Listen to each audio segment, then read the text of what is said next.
Our next guest is a financial advisor, investment advisor, wealth manager. He's a financial freedom advocate and is a money manager, and he's always one of the best dressed people we have in the studio.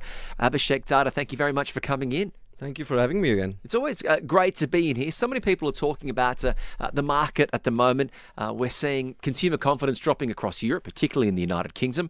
America's worried about interest rates. They're worried about the elections, and there's uncertainty. What impact is that having on the markets? I think if you look at just the markets from a broader picture, it's having no impact. Right. It's funny. The markets have done phenomenally well over the last few months and since the start of the year. Some of the stocks like Nvidia have done about 200% returns, which is ridiculous to a certain extent. But if you see the breadth of the market, it's not wide. Instead of calling it the S&P 500, you should call it probably the S&P 7, because it's only Apple, Tesla, Nvidia, Microsoft. These are a few names that have gone up. The rest of the market probably hasn't recovered as much. Because the research data that's come out, certainly in America, 500,000 jobs were added in June. That's more than double the expectations. And what impact has that had on the markets? The markets always, discount the futures. The markets have already run up, if you see, and these things have happened over time. I don't think they have a direct impact on the markets as such, but it's a good thing for sentiment because. So just to explain that to someone who's not into the markets, that's like saying when Apple introduce a phone, it doesn't affect their share price because the rumours and the leading up to it is already factored into the price. Correct. So there's a lot of data that's already available, that's publicly available. You see sales numbers, you see product innovation that's happening. Analysts have regular calls with the management, which gives us information on how a stock was expected to do. I mentioned Nvidia before. The reason Nvidia stock has done so well is because they not only surprised on their results that came out, but their also projections for the future are far above any expectations that anyone had.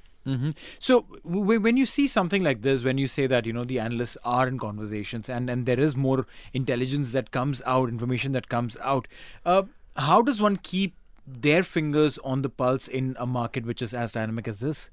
So when we are talking about analysts, great analysts don't necessarily make great investors. Okay. So yes, you can analyze a stock and you can predict, but at the same time, like again going back to the Nvidia example, zero analysts in the whole world predicted where it's going to go. Okay. Right. So, it's very difficult to say you have a pulse of the market. These are things that, investment advisors say to impress people.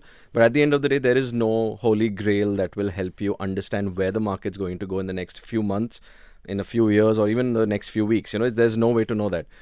The best thing to do is plan and slowly invest in the markets and stay invested. There is no shortcut to success. October, November last year, nobody wanted to invest. True. Today, everyone wants to invest. Why? Because the markets have, the Nasdaq has run up 30%.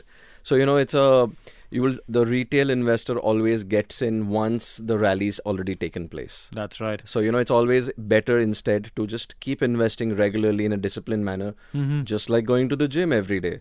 You don't go to the gym after a heavy dinner, right? You go every day to the gym. That's when you see results. No, everyone has different reasons to going to the gym, be it because they want to go for a wedding and lose weight before they want to go for the wedding. But similarly, the market trends don't really, for just like your training patterns don't really show results every time. When you say that, hey, I want to invest and stay invested, that is one theory, that is one discipline that one needs to follow. But then there is another aspect to life, and that is spending for happiness. Correct. Right? That also gives you pleasure, that keeps you happy. Retail therapy. There is a reason why people say that. True. How does one then equate both of these and say that, listen, I will invest a certain piece, but I would want to spend as well? So it's a very interesting question. And the fact is that most financial advisors in my profession talk about saving and investing. But at the end of the day, we make money in order to buy things to live a good life. True. Now, if you're not doing that right, you're not going to end up having any money left to save or invest. So the way I see it is that when you spend money, you should spend it knowing what matters to you. Now, let's say, for example, you want to spend on good clothes. I say binge out. Okay. Buy the best stuff within your budget every time. But the things that don't matter to you. Let's say a fancy car is not something that matters to you. Don't spend on a fancy car because to keep up with the Joneses, to keep up with your, Right. your friend circle and etc.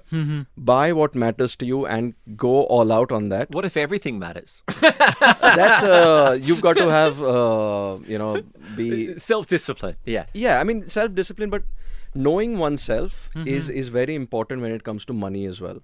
If you know what matters to you, for me, for example, I will spend any amount of money on travel. Right. For me, travel matters. I want to see the world. Is that because I know this goes back to like when I was, at uni, the difference between quality and luxury?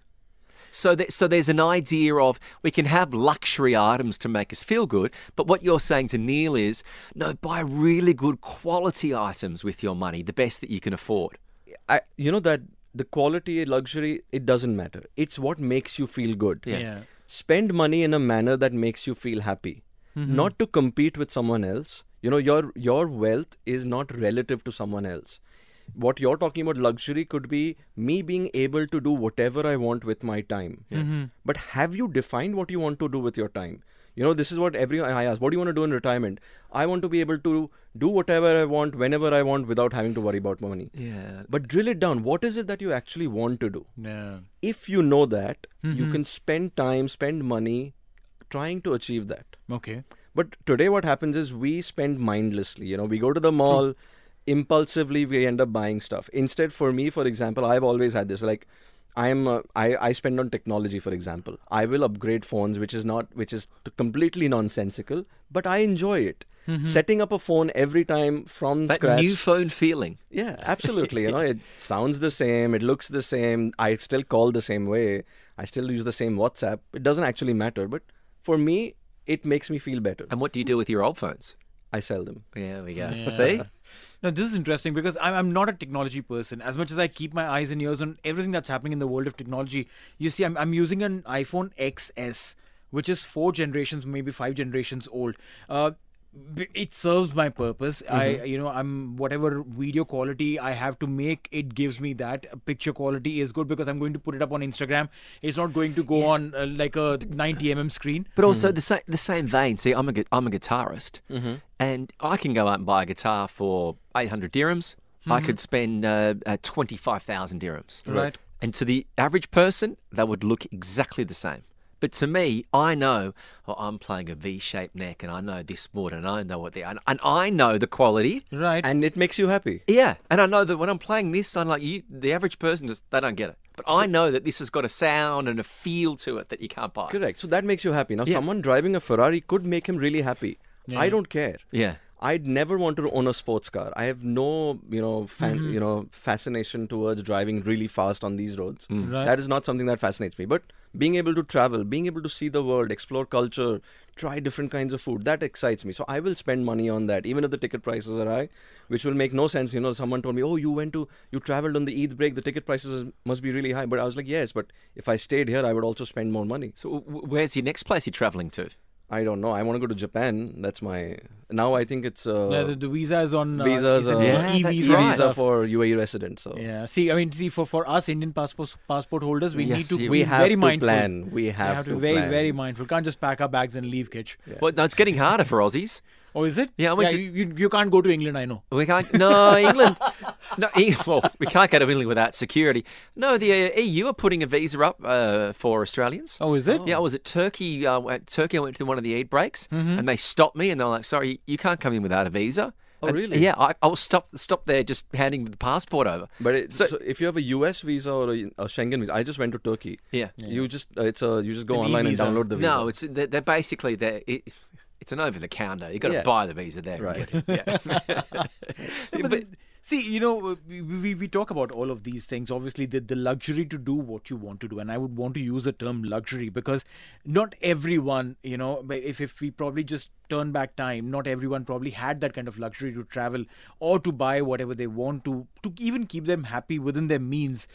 Today, if we have it, it's because of what we've achieved work-wise and made that kind of monies, or have invested at some point in time which then has paid us dividends to probably go out and do what we Correct. choose to do. So if I have to do that in, say, probably 5 years down the line, 10 years down the line, I need to probably take those steps right today. Absolutely. So But what that are all- those steps then But in that case? that's what, again, you have to figure out how you want to spend your time 5 years down the line, Right. where you want to do it, Hmm. and what do you want to do with that time. So once you know that, you start investing in that manner. Fair. Okay, for example, you've got a 5-year goal. Hmm. Invest for 5 years. Forget what happens in the next 3 weeks, 3 months, 3 years. It doesn't Okay. matter, right? Invest for 5 years. When you've got time on your side, it helps take care of a lot of these volatility. For example, if you invest in 2021, 2022 was a bad year. True. Your portfolio is probably still not up. Hmm. But if you've got another 2-3 years, it doesn't matter. But then how does one keep away the anxiety of keeping an eye on the markets every day? Because wherever I've invested, I do have this habit of waking up every morning and checking my portfolio and seeing, $2 up, $3 down. And I do that with my Bitcoin investments. And I'm like, literally, Bitcoin's not an investment, but anyways. Yeah, I mean, yeah, okay. Yeah, I agree. It's a little thing that I had. It was like a little pet project, $250 in it. But even today, Kitch can see it in my eyes and hear it in my voice when Bitcoin goes up, and I'm like, oh, it's gone up. How does one keep their hearts away from something like So this? you have to, like everything in life, you have to cut out the noise. Okay. Maybe delete the app from your phone to start with. Okay. Make it more difficult for you to access it. Mm-hmm. So I had a terrible time looking at my Interactive Brokers portfolio in 2021 and 2022. I'm sure. I deleted the app. Okay. I haven't looked at it for 6 months. Wow. So, if looking at it makes me unhappy, stop doing it. It's like getting out of a bad relationship, Right. Just don't go on that date again, and then you'll be fine. The same way. Abhishek, you're a financial advisor, but you're actually giving life advice. True that. But finance is such an important part of life. It is. You can consider it life advice. And also on this side of the desk, because where I'm sitting, Abhishek and Neil are on the other side, you two argue more about Bitcoin. That's enjoyable.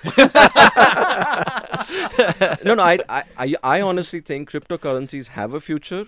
I don't know if it's in the current form. Yeah. Does it work? The technology. The technology works. Yeah. The blockchain works. Yes.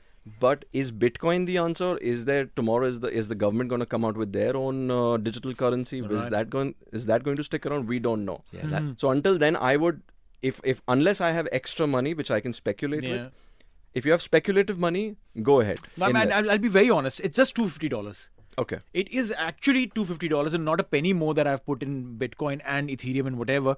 But, it still is money. But okay, so now why have you put in $250? I think, I'll tell you why. If you wanted to actually bet on Bitcoin, you should put in $25,000. And I'm not saying this, I'm not ridiculing the amount. I'm saying an investment does not work unless it's at scale. True. If 250 grows 100% and becomes 500, what's it going to do for your life? Yeah, Nothing. it just kicks. So you've made the effort, you're checking that every other day, but it's not going to change your life in any way. So if you're going to do it at scale or don't do it at all. Okay. That's that's what I would say. Is it true for all investments? No, so you see, again, all investments, yes. So let's say, for example, you want to invest in stocks, but start slow. Right. Get a hang of it. Understand your behavior. Make notes. It's very important to write down what you're feeling when for example, you're looking at your stocks and it goes down. What are you feeling and how do you want to react? Once you write it down and say, okay, this is how I want to react immediately, but this is how I should react. Right.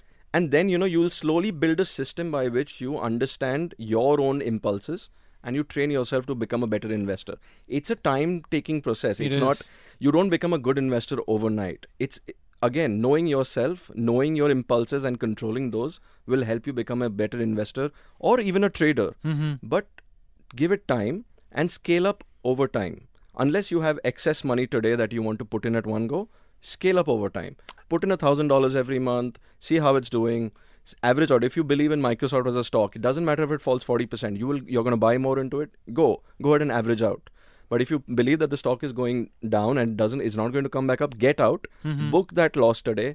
Get into something else that is more. So these are small things that you train yourself to do over time. It sounds like, Abhishek, the advice that you're giving, and I really do enjoy that advice about your retirement. People say, oh, I want to do this. But it seems to be just as we plan for what life we want in our working years, we say, right, over the next 5 years, I want to have a job that allows me to travel 3 or 4 times, or I want a job that allows me to work from home 3 days a week, or I want to... It seems like that same focus that we have for our career, we also need to have that same focus for our years of retirement. Right. Because, we speak to a lot of people. We must have spoken to 500 people in the last 12 months.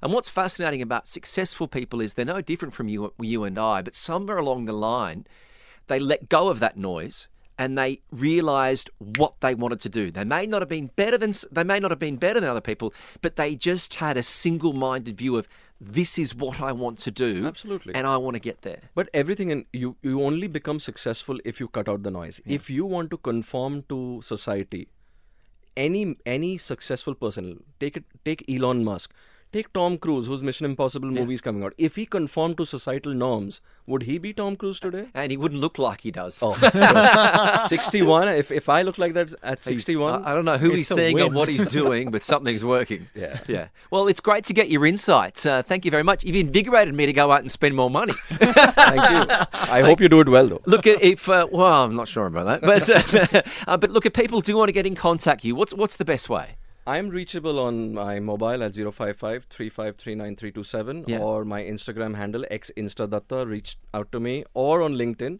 Abhiskek Datta. That's Datta. Please feel free to reach out if you need any advice. So if you want to hear from the man, the wealth advisor, wealth manager, who else do you want to speak to that will give you the license to spend money if you spend it wisely? Abhiskek Datta, it's always a pleasure. Thank you for coming in. Thank you. Kitchen Neil on Talk.